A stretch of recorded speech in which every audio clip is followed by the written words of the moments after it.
Hey everybody, it's Scott Steen with winnersandwhiners.com. Ho, ho, ho! It is Christmas, everybody. Happy December 25th. Merry Christmas and all that other stuff forever. Whatever fits you, let us give our wishes to you this holiday season. All right, Scott, what's up, buddy? Nothing much. I know both of us had a pretty easy cash on the only game on the board with Hawaii. Really sweat-free winner. I said I thought they might win the game. They did. It was a wire-to-wire job. As for the over, it didn't work out, but mostly because of the fact that Houston looked A, disinterested, B, disorganized, and C, Holgerson's calling running plays down 14 in the fourth quarter. I didn't understand that. I'll tell you, obviously missing four receivers. Not fun. Made a hell of a difference for Houston. I'll tell you the other thing, Scott. So, I had the over as well. That was our premium play. And I will give myself partial credit because we didn't see the fact that they wouldn't have the receivers. However, the part that I didn't foresee was the ferocious Hawaii pass rush. They just kept him running all afternoon long. For the record, I don't think Clayton Tune's any good, but I thought he was good enough to beat this Hawaii defense. Yeah, he's an upper half of quarterbacks that start for D1 programs, I think. Yeah, probably. I mean, the bar is being set low there. He didn't look like it today, or yesterday, as we are recording this a day early, obviously. But anyway, so let's talk about this one, Scott. This was another game, and I say it a lot. Would have been a great game 3 weeks ago when both of these teams were undefeated. They looked like the runaway winners in their respective divisions.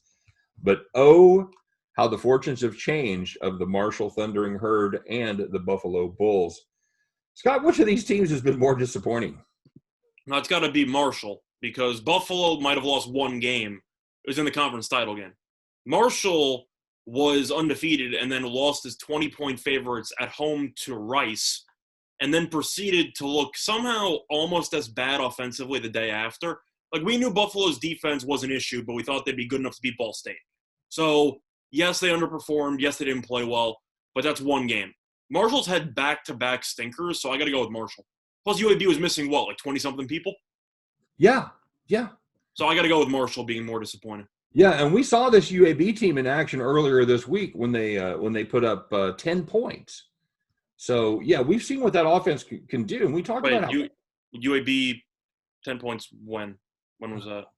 Their bowl game this week. Their bowl game got canceled. I thought they're in the Gasparilla. They got canceled. What am I thinking? Who put up 10? I have no idea who you're thinking of. You're Right. thinking Florida Atlantic, probably. Oh, that's it. That's exactly right. I have UAB's bowl game got canceled. I have them in the same bucket. You're exactly right. All defense, no offense. Yes. That's kind of what Marshall is now, because I don't know what's going on with. Yeah, at one point Marshall looked like they had an offense. Well, Grant Wells just forgot how to play for the last. Yeah, here's the thing with Grant Wells. Of course, he's a freshman, but his first 7 games, 64% completion rate, 16 touchdown passes, 4 picks. Great. That's fantastic.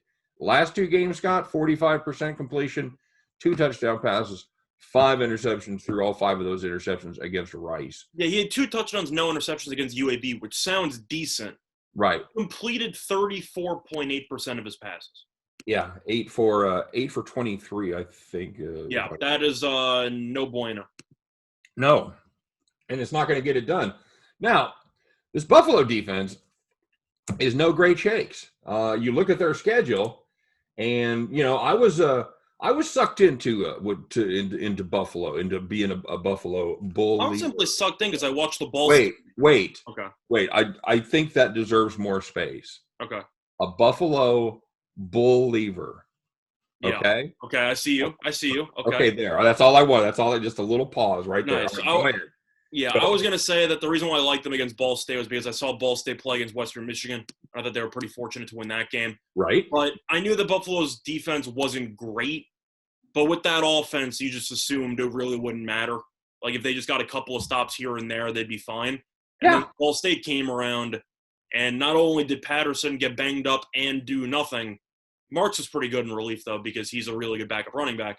But even Ventrese was good. Just the defense just couldn't get off the field. Couldn't get off the field. And here's the deal, Scott. I went back and watched that game. It was bad. The defense in the first half, they gave up a lot of yards early in downs. First down, second down, they were able to stay in front of the chains. When they did have third down, they were able to pick it up. They picked up their first 6 of 9 third downs. Yeah, you're absolutely right. This Buffalo defense couldn't get off the field.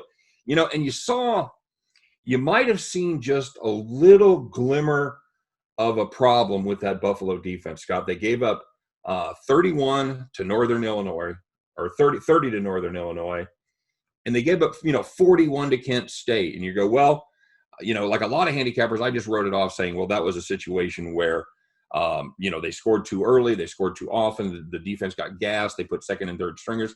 I convinced myself that the Buffalo defense was really better than that, and now I'm not sure. I just thought it wasn't good. I just thought it was good enough to hold Ball State's offense enough, especially with Huntley out, who was their best running back. I thought that Buffalo's offense would put up around, 30 to 40. I thought Ball State would probably finish with somewhere in the 20, something like that, but it just didn't happen. On the bright side, they're facing a Marshall offense that's broken. So It's really kind of – I don't know how to describe both teams, but they're kind of the polar opposites of each other. Because Buffalo's really good on offense and really mediocre to below average on defense. And Marshall's offense is broken, but it still has a phenomenal defense. Yep. So it's really just the exact opposite, and we're going to see what happens. Well, here's what I've decided, because this is a situation where the Bulls have let us down last week, and Marshall has let us down 2 weeks in a row.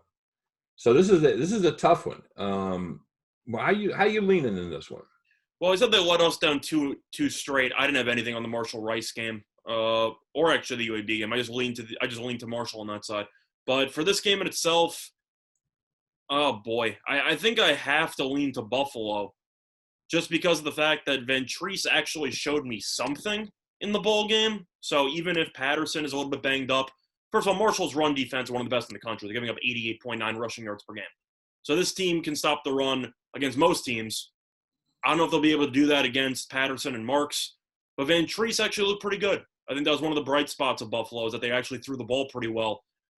Marshall, I respect their defense, but if you're losing by 9 to UAB, it's one thing if you were awful in one game against Rice after not playing for about a month. I'm fine with that. Right. You have a week off in between games, and then you face off against a decimated UAB team in a conference title game, and you have another no-show on offense. I can't trust this team. I got to go with Buffalo. I still like Marshall's defense. They haven't faced a rushing team nearly as good as Buffalo. You know what I'm going to do? I'm going to take the Marshall team total under here, Scott. Okay. I think this is a Marshall offense that has problems. I think the Bulls, whether they score a lot, whether they cover, I think they're going to spend a lot of time on the field. They're a veteran offense. They have a veteran offensive line. They don't make a lot of mistakes. They're not likely to give up the cheap turnover in their own end of the field. So I think that everything that the Herd does, they're going to have to earn it. I'm not sure how well they're going to be able to do it, even against this Buffalo defense. I'll take the Marshall Thundering Herd team total under. I'm going to 20. I've got it at 25 right now. You see it? You got a better number than that? I see it around there. I know that there has been a decent amount of money coming in on Buffalo lately, mostly because of some injury or however you want to phrase it, news coming out for Marshall. I know Marshall's going to be missing a decent amount of people for this game. Not Dawson Knox. Sorry, that's the tight end. Brandon Knox from Marshall opted out. He left the team. Other than that, though, looking through, you have Beckett, the linebacker, who ended up opting out, who's the leading tackler on Marshall. He opted out as well. Going through the line, tight end Logan Clark transferred. You have Josh Ball, the guard, is out. Couple of defensive backs are questionable, and Josh Anderson and Charles Bell. Another linebacker and Eric Brown might be out. Wide receiver Jaron Woodyard might be out. Yeah, Marshall's just missing potentially a ton of guys. Right. And it's already stated that it's official, their leading tackler and their best running back are not playing. So for that reason, it's not the same situation as with Houston, but for me, I think missing those amount of people kind of sways it for me, so I'll lean to Buffalo. All right. Very good. Especially if Marshall's run defense is that good and now they're leading tacklers out. I think that's definitely a problem. Yeah, it's certainly not going to help. Obviously, they're able to do it as a unit, but as we discovered today with Houston, missing your leading tackler and missing your best pass rusher, they were missing basically everybody, so it's not the same. Plus, Doc Holliday, he's been pretty good in bowl games historically. Yeah, he lost his first one last year. Yeah, but I'm saying usually he's a pretty good bowl game coach, but you're missing that many guys. I just got to go with Buffalo because I think the game is arguably a coin flip, but now that you have all the injuries and all the absences, and Buffalo should be motivated, not to mention the fact that Marshall's offense was already broken, and now they're missing the number one rusher. I think that's a problem. Yeah. I'll go, especially if you've seen Knox play because he's a really good running back. So I'll lean Buffalo on that one. All right, very good. And as always, if you're looking for even more information on this game or any other bowl game this season or any game for that matter, make sure you stop by and check out winnersandwhiners.com, the number one site in the world for predictive sports analysis. Winnersandwhiners.com. Know it, live it, love it. All right, and that's going to do it for us, everybody. Once again, happy holidays to everyone. Appreciate you guys checking us out. If you dig what we're doing, having a little fun, and picking up some good pointers, we'd appreciate it if you give us the thumbs up, maybe even consider subscribing to the YouTube channel. And until next time, we hope every one of those tickets in your pocket turns into cash money back at the window, give you a little holiday cash. I'm Scott Steen. He's Scott Reichel. For all of us over here at Winners and Winers, thanks very much. Have a great day, everybody. And we'll see you next time on Today in Sports Betting. Take care.